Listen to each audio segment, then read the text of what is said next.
Hello and welcome to Gary's Scaries. I am Gary, and this is video 2 in our childhood home series. If you haven't seen the first one, I do recommend you go back and check it out, although you don't have to watch these in any particular order necessarily. Now, since all these stories are connected to my late parents' home, I thought it would be best if I told you a little bit more about them and some of the experiences they had in the house as well. My spirit of choice tonight while talking about spirits is a vodka that my dad got for me a couple years before he passed, and I'm drinking it out of my mother's shot glass. Cheers.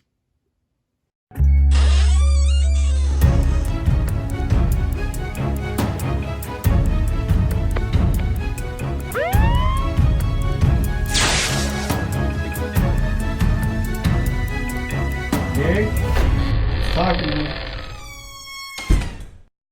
My mother passed away when I was 25, and actually, she even passed away before that. She had asthma, and she would have some really bad attacks occasionally. I was working on the Oregon coast in a kite shop, but there was this one day when it was really slow, and all I could think of was, call your mother and tell her you love her. So I picked up the phone, and I called the house. And there was no answer.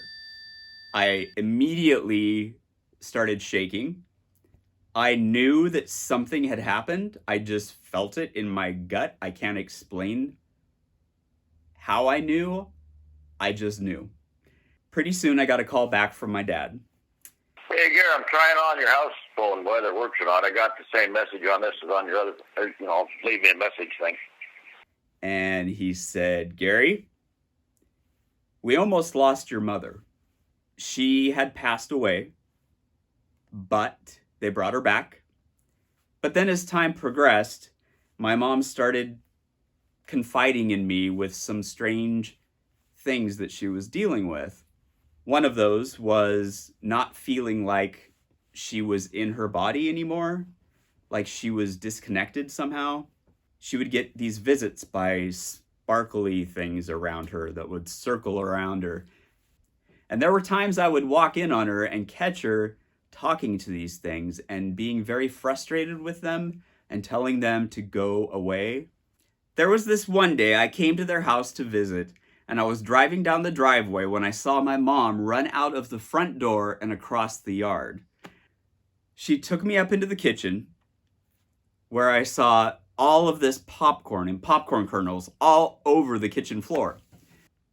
She was at the house alone, making her mother's recipe for popcorn balls, when from behind her, she heard somebody call her name. Dixie. She turned around, and she saw her mother, who had passed away a few years before this, and herself standing behind her. And she was so relieved to hear her doctor tell her, you're not crazy. I hear this stuff all the time from people who have passed, who've been brought back. We were at my grandmother's, my dad's mother, and my mom sat with me out in their motorhome, and she told me, Gary, this asthma is going to kill me. Sure enough, 3 months later, she had another asthma attack. I knew again before even being told. But this time she had gone too long without oxygen, and it put her into a coma. So 3 days later, she passed away again. And this time she wouldn't be coming back. Actually, about a year later, I was sitting with my dad in the living room, looking towards the stairs that go up to my bedroom.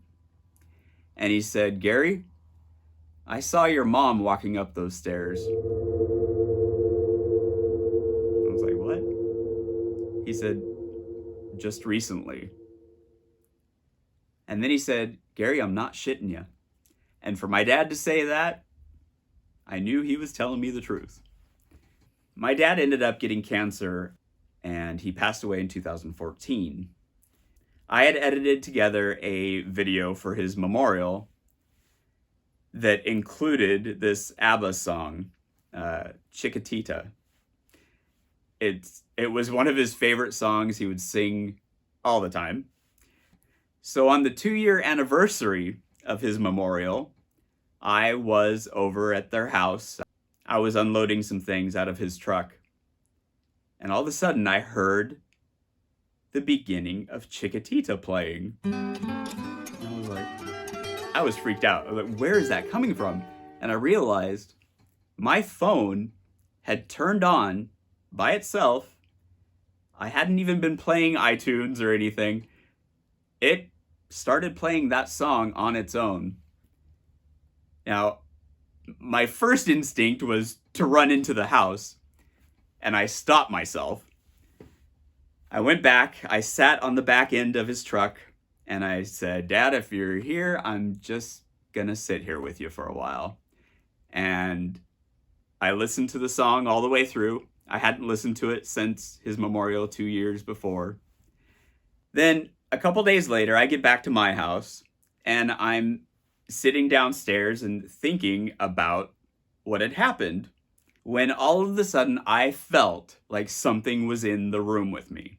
The only thing I could think of to do was to start recording on my phone.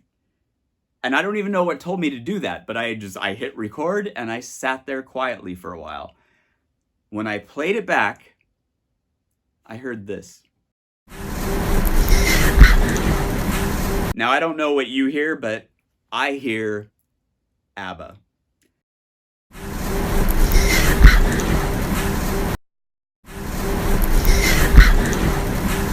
Almost as if somebody was saying, this really happened.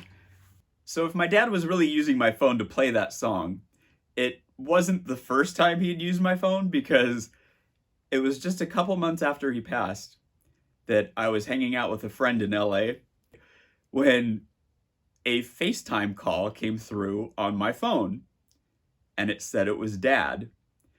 I showed my friend and we looked at each other for a minute, and then I didn't answer. When I think back, I think it was my mother who saw the first apparition, shadow figure, whatever you want to call it. I was really young, and she had come running into my bedroom. She shook me awake, and when I woke up, she said, "Oh, Gary, thank God. I thought you might have passed away." And I was like, what? Apparently, she had gone outside to get some wood pellets for the stove. And as she walked in the front door, she saw through the living room to the sliding glass door that goes out onto the deck. She saw a shadow figure that was about my height. She said, "Oh, Gary, you scared me." That's when the shadow thing turned and went through the door. And she ran over there and grabbed the door to open it and say, "Gary, get back in here. It's too cold out there."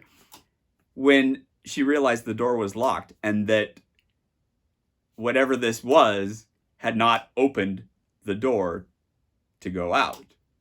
And it being about my height and whatnot, she thought it was me telling her goodbye, and it freaked her out. I need to go back to my dad's memorial for a moment. It was soon after I had left to go back home, and my brother was still there, and he was sitting out front in a lawn chair talking to his sons. My brother likes to lighten up serious moments with some jokes. He had just said to his boys something in regards to selling the house now that both parents had passed.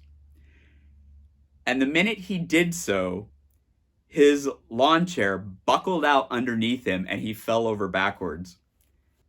And I just can't help but think that that was Dad pushing him over saying, "Don't you dare sell my house."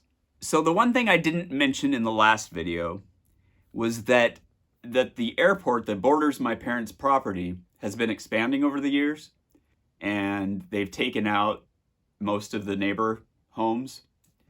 So it's only a matter of time until they expand just a little bit more and take my parents' land as well.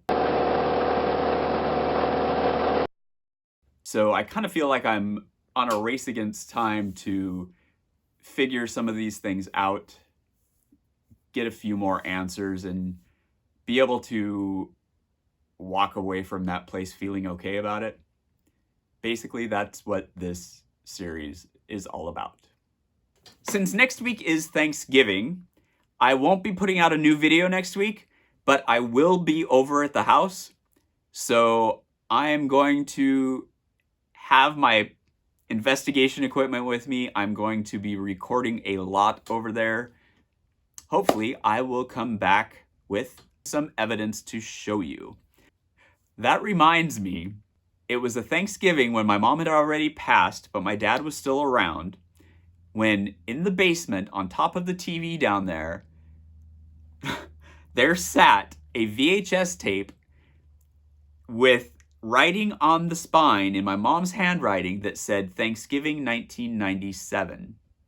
She had passed away that following February of 98. When I asked my dad where it came from, he had no clue. It just felt, again, like one of those things that was meant to be, like it was placed there. And so I put it on and I watched the whole thing. And it was the first time I actually sat and watched video of my mother since she had passed. I felt like I had hung out with her on a holiday again. That's it for this week. There are still many tales to tell, so please subscribe to this channel, especially since we're taking next week off. Hit that notification bell so you'll be reminded the following week when I upload a new video. This is Gary Scaries, and I'll see you week after next. Boo!